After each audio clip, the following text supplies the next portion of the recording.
Aakalain mong magkakilala ang lalaki na kabisikleta at batang babae na nahagip sa CCTV sa P. Guevara Street sa Santa Cruz, Maynila noong hapon ng March 11. Pero ang lalaki, magnanakaw pala. Sa malapitang anggulo, may kita na may kinukuha siya mula sa bewang ng 8 anyos na babae. Cellphone na pala ito ng biktima na may nakaipit pang 1,000 piso. Ayon sa ina ng bata, nanghingi ng perang anak at nagpaalam na bibili ng merienda sa tapat ng kanilang bahay. Pero kalahating oras bago nakabalik ang anak na umiiyak. Natangay na pala ang gadget ng bata ng lalaki na nagpanggap umanong kakilala nila. Sumama daw po siya, isosoli yung plancha namin. Ang pangalan daw, Topper. Yun daw po yung binanggit sa kanya. Mula sa Oroqueta, naglakad ang lalaki at biktima hanggang sa P. Guevara Street.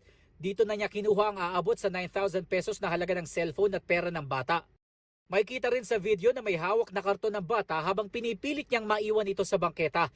Sa hindi malamang dahilan, napapayag niya ang bata na huwag sumunod sa kanya. Umaga naman ng March 19, nahuli kamang lalaki sa bahagi naman ng Punta Santa Ana, Maynila.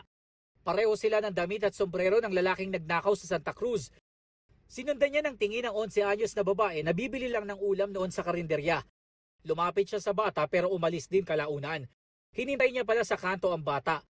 Ang sumunod na eksena, kasama na niyang naglalakad ang bata. Isang kakilala ang nakakita sa bata habang nakasakay na sa bisikleta ng lalaki. Nag-alala raw ang kakilala dahil inaamoy-amoy ng lalaki ang buhok ng bata. Tinanong niya, kilala mo ba yan? Hindi. Pinababa niya yung anak ko. Nilagay niya po sa gilid niya, inawaan niya. Agad daw tumakas ang lalaki. Ayon sa barangay, kagaya sa nangyari sa naunang biktima, nagpanggap di nakakilala ng lalaki ang nanay ng bata. May ginawa rin daw ang lalaki kaya niya tuluyang napasama ang biktima. Parang hipnotismo. No, pumitik na ganyan na susunod ka na. Halika na. Sumunod na lang din daw siya. Isa pang magulang ang nakausap namin at sinabing nabiktima rin ang kaparehong lalaki ang kanilang 9 anyos na anak na babae noong 2022. Muli raw na numbalik ang kanyang galit sa lalaki nang mapanood sa balita ang sinapit ng iba pang biktima. Napapayag niya raw ang bata na sumama sa kanya papunta sa isang eskinita. Nipuan niya ng ilang beses.